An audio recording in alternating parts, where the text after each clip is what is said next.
And let it countermine that moving from one party to another doesn't do anyone any good. Whether it's Obi or Kwankwanzo or Atiku or Buhari or whoever, Tinubu, it doesn't make any difference. Moving from one party to another shows the kind of the lack of trust, lack of dependence, lack of ingenuity that is hidden and rotten in the Nigerian political system. It has to stop.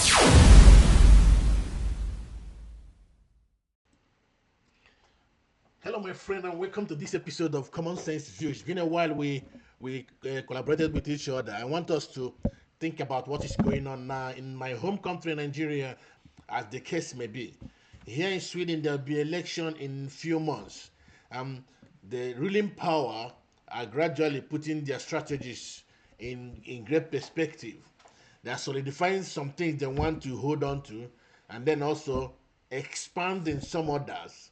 I don't know the strategy behind it, especially some new rules that are introduced that must take effect just 3 months after the introduction. We come to that on another note. Today, I'm talking about two things about Sweden. First, the institution of the foreign intelligence agency. Initially, it has been the military that takes care of intelligence operation in Sweden, but now they're opening a section for the civilian intelligence agency that works like the CIA of US and the MI6 of England or UK. So we will come to that. The next news is the rising gang violence. How a lot of bystanders who have nothing to do with anything we are shot by kids, literally kids. And you will ask yourself, who are the parents of those kids and where were they? But then they are in homeland in Nigeria. It is boiling. The electoral situation is taking a completely different shape. Some are calling it a mastermind. Others are complaining because they said, our critics, as people used to say, if this had been another person that did what B and the NDC did, what would be the reaction?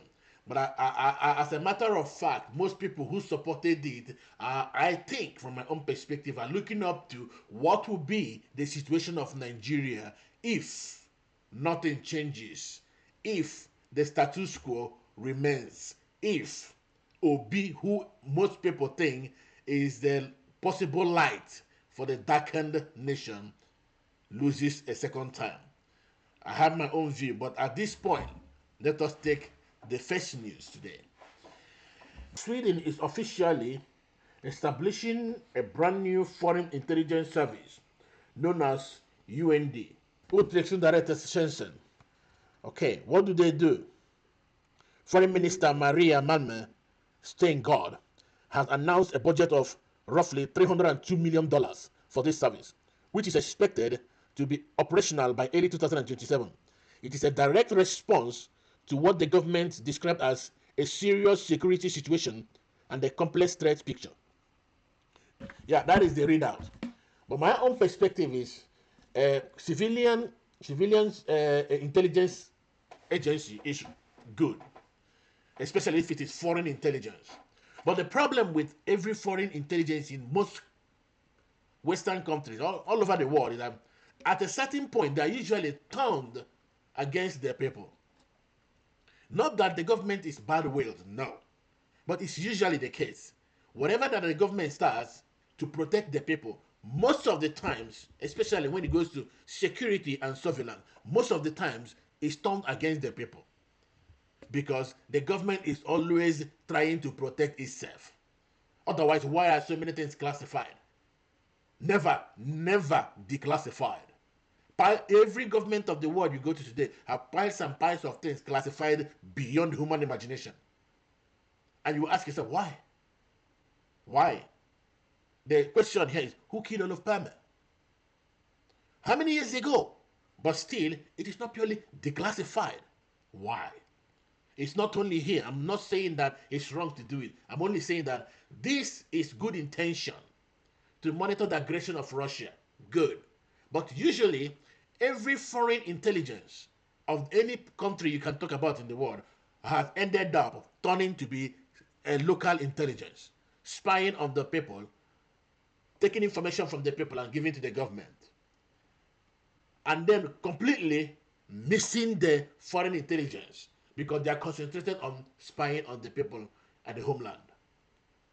So, but you cannot condemn an institution that has not even stepped on the ground to run. Probably they may make the difference. Sweden usually do. Sweden usually does that. So we give them benefit of doubt and hope that our what has been the rudiments, what has been the outcome is not the case here. We hope that the Foreign Intelligence Agency continues being the Foreign Intelligence Agency, protecting everyone at the homeland. Now, the next news is this. The group of kids shot bystanders. And you ask yourself, where are the parents of these kids? Where are the parents? The social welfare has a very strong power in Sweden. They, at a twinkle of an eye, they strip family of custody of their kids. But most of the people doing this are two ways. Either they are in the custody of the social welfare or they are at home. Nothing is done. If they are in the custody of the social welfare, you can imagine what the situation is. They cannot blame themselves, otherwise they'll be wrong. And if they are wrong, the system collapses on it. And most of the time, when they are at home, they are not at the home of the poor people. They are at the home of the well-to-do. That is why they're still there.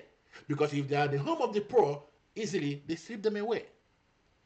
So how did we get ourselves in this dilemma? That 13-year-old, 14-year-olds are running rampage. You ask me my opinion, I will say that the structure, the family structure, is getting weaker and weaker. You cannot tell your kid, don't do this, and I command it.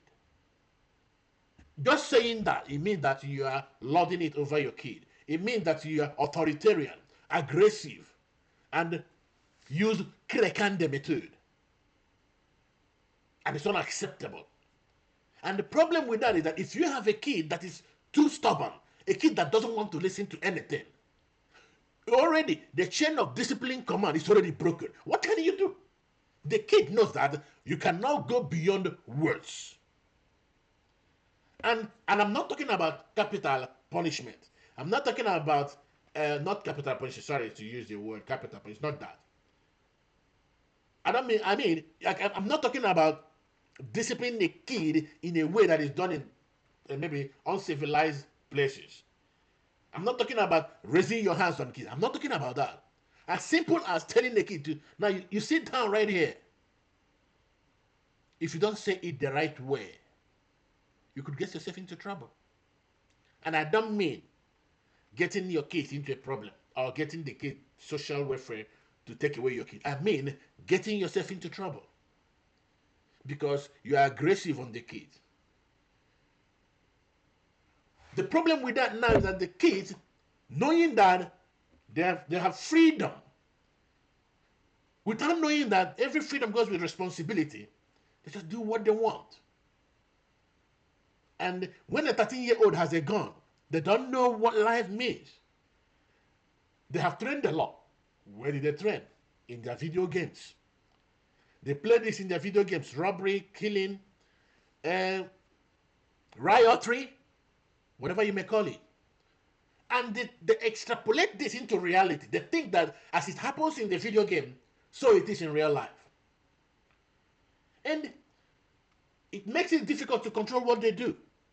Because they are already taught from kindergarten that their freedom is sacrosanct. Their freedom is sacred. And that's a matter of fact, a reality. Nobody doubts that. But their responsibility is supposed to be emphasized as much as their freedom. Because freedom without responsibility is total chaos. Because where your freedom starts, it will where another man's freedom begins. And if there is no responsibility to guard that boundary, it's total chaos. Because I will encroach in your freedom and you will encroach into mine. And then we'll knock ahead. But the people who teach them freedom don't teach them this. And if you make extraordinary effort to enforce this without looking at the guardrails, you put yourself into problem. Because all you need is your kid to say, he did this to me, and that's it. It now becomes your ways against the kid, and the kid's ways are supreme. If you have been in a situation, you will understand. Before you come around from this, you have been dragged through the trash. And maybe at the tail end, they realize that you are actually saying the truth. By then, your life has been partially or completely ruined. It's not that the government have bad intention. It's not that the social welfare have bad intention.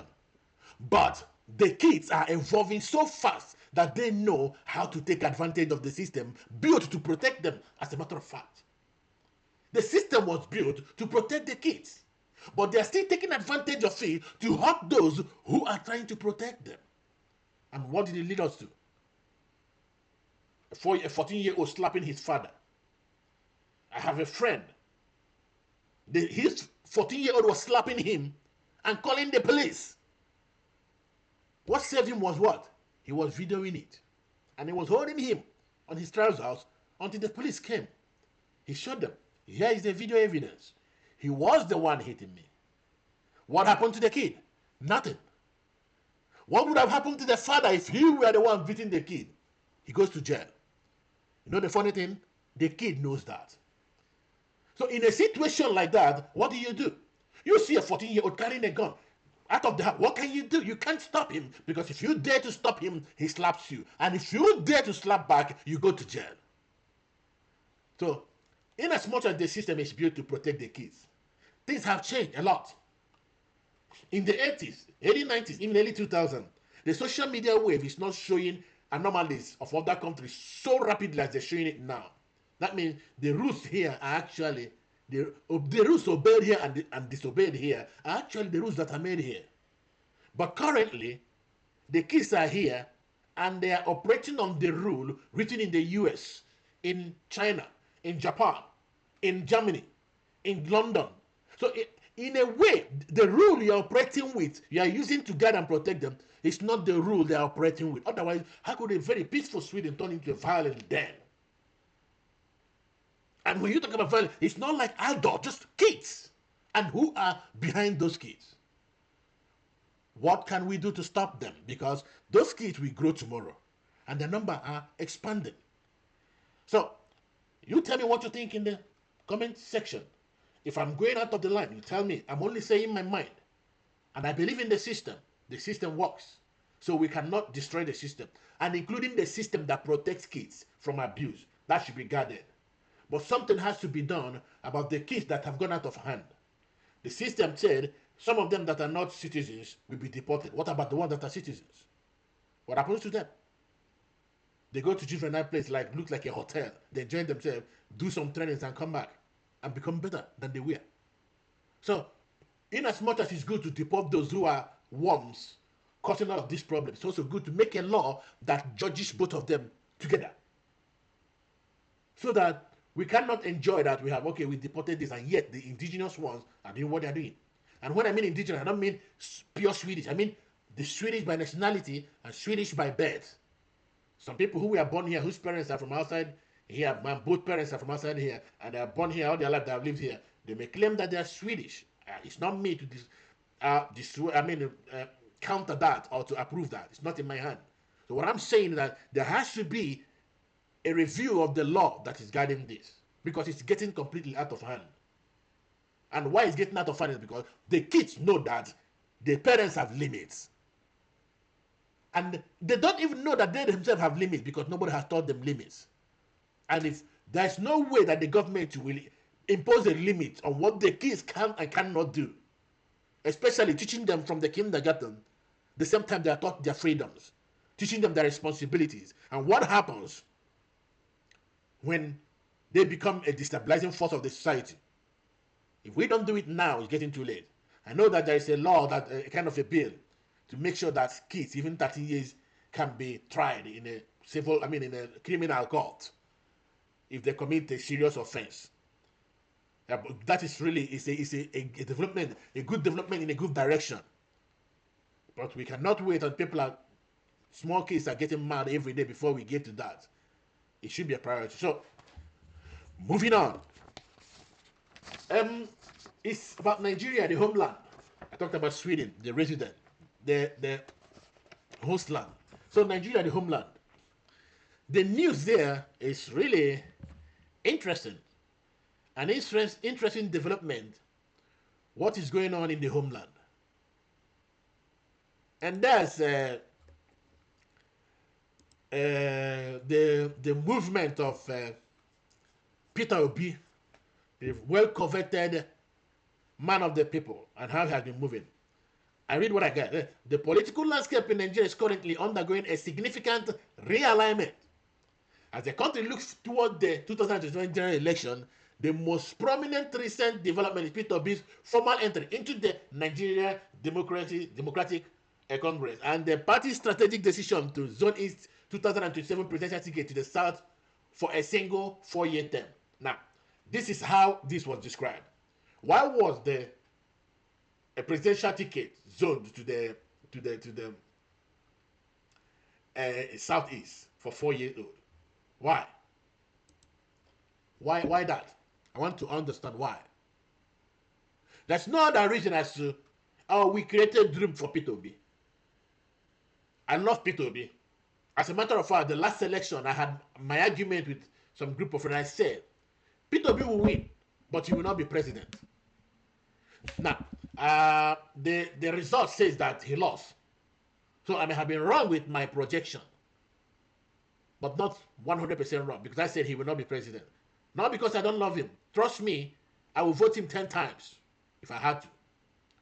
But the dynamics of the political movement in Nigeria makes it, one, difficult for him to win with open and clean hand. Two, he is coming from the southeast, the prohibited nation. So this new arrangement sounds good in the ear, but there's something I want to point out. We have to be truthful to ourselves. Obi has moved parties, almost 4 parties in one election cycle. It's like he's shopping for party to be in. I know the man is a very wonderful man. I trust his honesty. I trust his sincerity. And I believe that if Nigeria will change today, our chance is to leave him to be the president. Even if it is by anointing.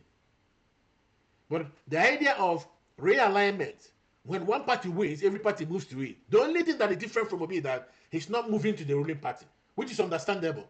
If you are moving to the ruling party, are you going to be ahead where there is already a head? So it can be understood that he's moving away from a ruling party to get a space to run. But that is also as equally wrong.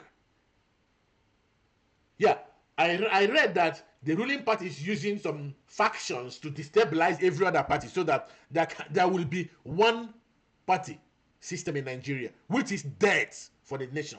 Because the party that have been leading have not shown any sign that they care about the life of the country. And I'm sorry if I over-exaggerated this, but that's my own opinion. I think I have the right to be wrong also, and I have the right to be corrected if I'm wrong. Because I'm still a Nigerian. And I want that country to be the best.